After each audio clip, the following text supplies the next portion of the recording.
Welcome to Lipid Illuminations, presented by the National Lipid Association. I'm your host, Dr. Alan Brown. Today our guest is Dr. Michael Davidson, clinical professor and director of Preventive Cardiology at the University of Chicago Pritzker School of Medicine. He's also the executive director of Radium Research in Chicago and the current president of the National Lipid Association. Today, though, Michael is speaking to us in his capacity as president of the National Lipid Association. And he's going to talk to us about his perspective on current trends in lipidology, as well as the positioning of the National Lipid Association to deal with those trends and hopefully to help those of us in clinical practice. So, Michael, thanks again for agreeing to speak with us today on Lipid Illuminations. Hey, thanks, Al. It's great to be here with you. So, as one of the really fathers of the National Lipid Association, I know you were instrumental in the whole development of the organization. What was the void out there that made you think that we needed a National Lipid Association? And can you tell us a little bit about the organization for those listeners who may not be involved? The inspiration behind the National Lipid Association was to incorporate the entire medical care team, not just the physician, but also the nurse, the dietitian, the pharmacist, the exercise physiologist, to incorporate the entire team into comprehensive risk factor management for the patient, and also to develop professional development. That was very important in the initiation of the whole organization. So we developed a board certification exam for physicians for lipidology, a certification program for nurses and pharmacists. So that's been a key driver for this organization, is to develop the whole healthcare team and professional development to make them a specialist in the area of clinical lipidology. So what did you think, Michael, was the need for such an organization? I mean, we had lots of people out there doing lipid education, and as you know, we went through a period where every week there was a dinner program on lipids sponsored by pharmaceutical companies. What was your feeling about the void that would be filled by this organization? The big difference is that it was an organization built around out-in-practice professionals who wanted the whole broad experience of lipidology, not just drugs and how they work, but also the whole science behind dyslipidemia, genetic disorders, the issues about lifestyle changes and management, how to improve patient adherence, all kinds of educational programs that went well beyond a specific drug to use to treat lipid disorders. And as I think everyone who's joined the organization has realized, there's a lot more to lipidology than just giving somebody a statin and calling it a day.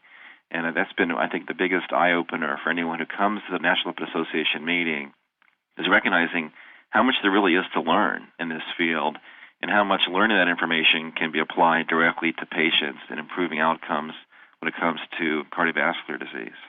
So I think our audience members who may not be involved in high levels of lipid management are probably envisioning a bunch of people with bad ties sitting around and talking about lipoprotein particles. You know, what would you say to them in terms of why it might be worth their while to consider joining the organization?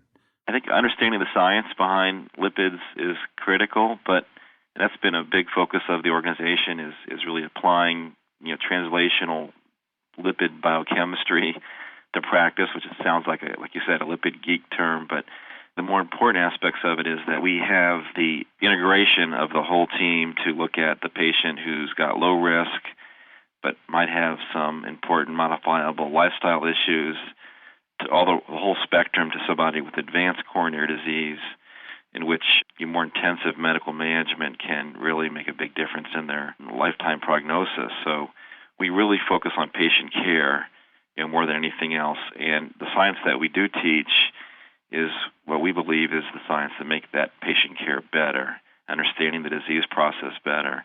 And what's been exciting about lipidology is there's been so much has happened in the past 10 years. So many new studies, so many new drugs that have come to market and many more coming to the market. This has been a very exciting field and a lot of passion behind how this science is incorporated into patient care.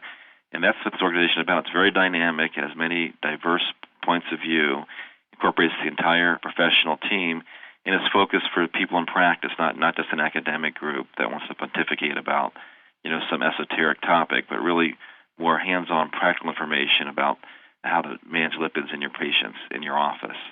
Well, I've been struck by the fact that there are some esoteric academic types, and they find themselves quite at home in the organization because of the deep interest in science.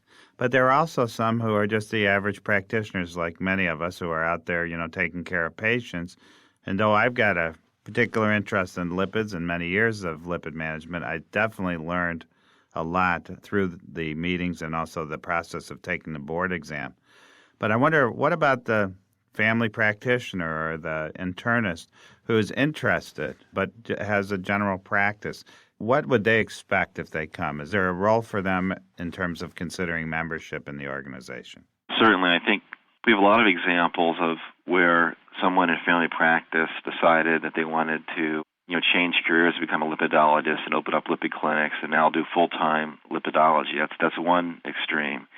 There's a lot more examples of clinicians in practice who just want to learn a lot more about treating lipids in their office because, as you recognize, such a large percent of patients who are coming to the office do have lipid disorders that need to be addressed in practice.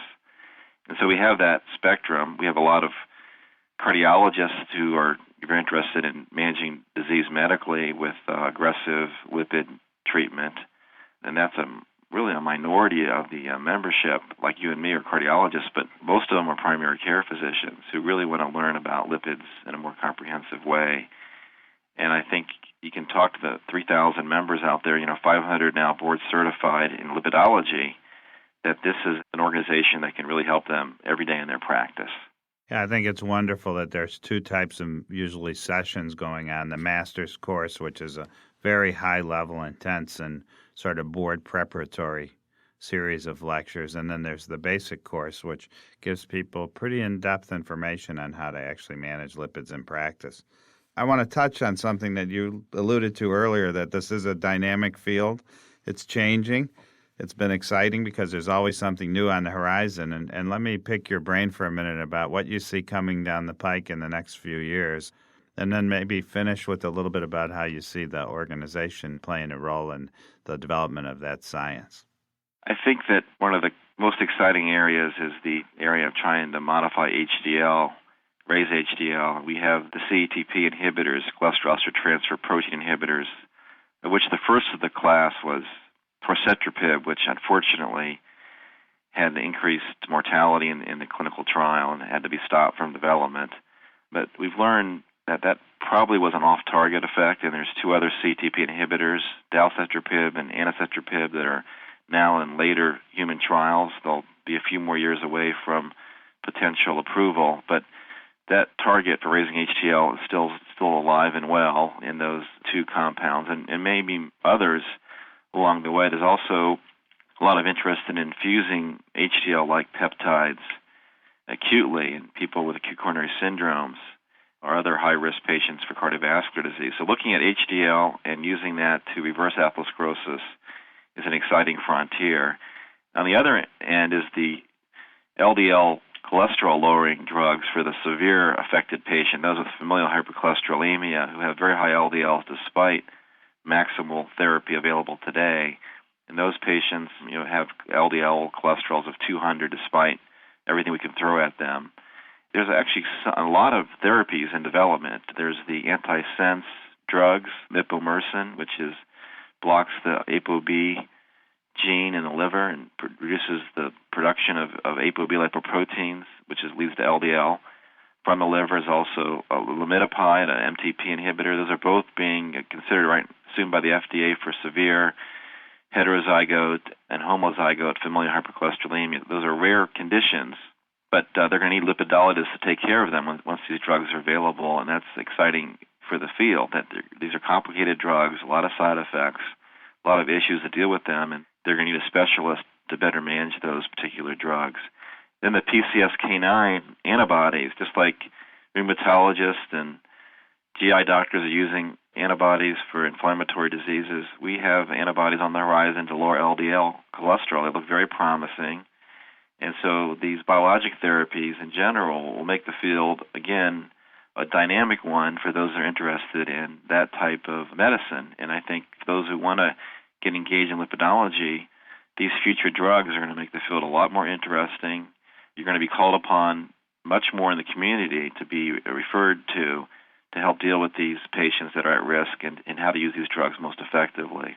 If you're just tuning in, you're listening to ReachMD, the channel for medical professionals. I'm your host, Dr. Alan Brown, and joining me to discuss his perspective on the current trends in the field of lipidology, as well as the role of the National Lipid Association, is Dr. Michael Davidson, who's the current president of the National Lipid Association and clinical professor and director of Preventive Cardiology at the University of Chicago Pritzker School of Medicine.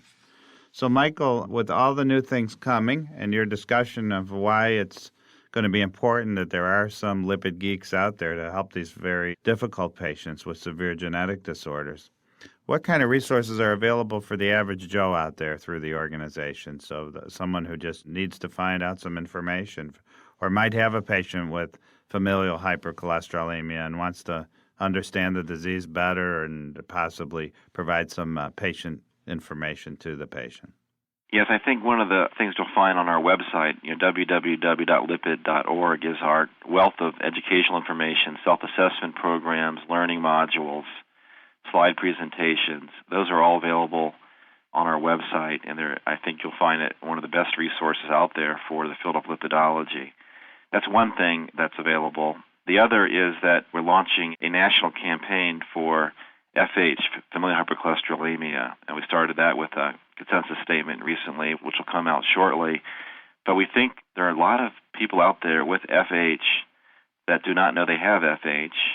It's much more common than, for example, than sickle cell disease, and yet it's not being addressed effectively in many patients. And so we want to get the word out that this is a very serious disease. It's associated with very high LDL cholesterol levels. It's autosomal dominant, so you're going to find it in about half of the primary family members.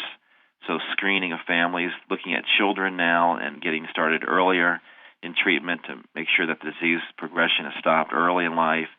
And that's a big campaign by the National Lipid Association this year to really look at that very serious genetic disorder. And then we'll move on to other genetic disorders associated with heart disease in the near future. For example, very low HDL, which is also very common and not really being addressed fully by the clinical community. We're going to be advocates for the patients out there that have these rare but not uncommon conditions when it comes to what you see in practice, especially those with premature heart disease. And we can help you, the clinician, find these patients and then treat them more effectively with our materials, educational materials, and our different expert reports. What other opportunities are there for our listeners to maybe get involved with programs that the NLA is sponsoring? And if you were going to take a novice, a person who's never done anything with the NLA, what would you recommend they start with? One of the great, I think, visions of the organization was to have regional chapters. So there's 5 regional chapters: the Northeast, the Southeast, the Midwest, the Southeast, and the Southwest, and the Pacific. I think that's 5 or 6 chapters nationally. Those meetings are held throughout the year. So no matter where you live, we wanted somebody to be able to get to a meeting relatively easily. So you go on our website, you'll see where all the regional meetings are located. What I would recommend to anyone who wants to get involved with the NLA is go to one of their regional meetings and see what it's like. And I think you'll find the meetings very, very informative and practical. And then express an interest in getting involved on the board, because the reason we wanted to have the multiple chapters is to bring it down to the grassroots and expand the board to include many of those in private practice or those in clinical practice that are interested in lipids. And so we can become a grassroots organization, which is the intent of the organization from the very beginning, to incorporate not just the physician but the entire medical team. You'll find on the board nurses and dietitians and pharmacists. We try to make sure the president is not a physician all the time, but we rotate between a physician and non-physician, allied health professional on a regular basis. So, again, we're not meant to be a elitist organization of academics, but rather a organization of those on the front lines of managing lipids and preventing heart disease.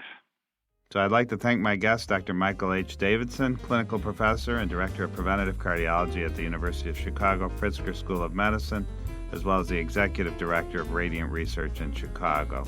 In addition, as mentioned, Dr. Davidson is currently the president of the National Lipid Association and we're very grateful that he took the time to talk about the organization today. We hope you enjoyed the program.